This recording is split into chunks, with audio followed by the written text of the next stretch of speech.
A lot of people don't like my comedy. A lot of white people don't like my comedy. A lot of white people say this to me. Hey, Aamer. Hey. You get on stage.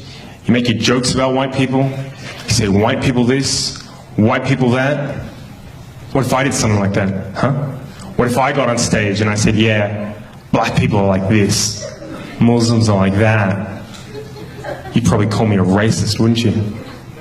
And I say, yeah, I would. Yeah, you should never do that. That's bad for your health. They're like, well, you do that, Aamer. You do that. You get on stage. You make your jokes about white people. Don't you think that's a kind of racism? Don't you think that's dun dun dun reverse racism? So no, I don't think that's reverse racism. Not because I think reverse racism doesn't exist, right? If you ask some black and brown people, they'll tell you flat out there is no such thing as reverse racism. I don't agree with that. I think there is such a thing as reverse racism, and I could be a reverse racist if I wanted to. All I would need would be a time machine, right? And what I'd do is I'd get in my time machine, I'd go back in time to before Europe colonized the world, right?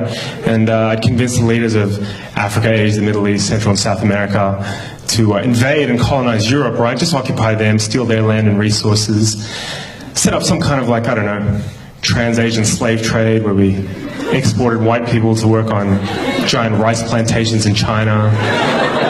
Just ruin Europe over the course of a couple of centuries so all their descendants would want to migrate out and live in the places where black and brown people come from.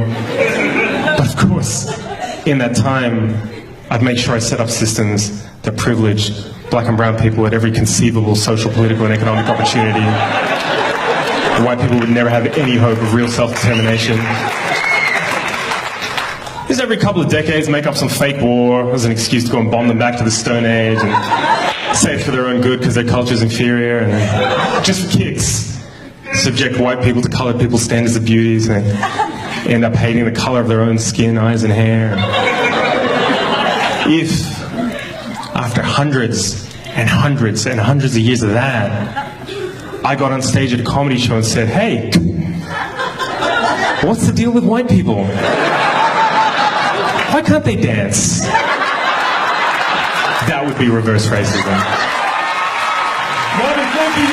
Good night.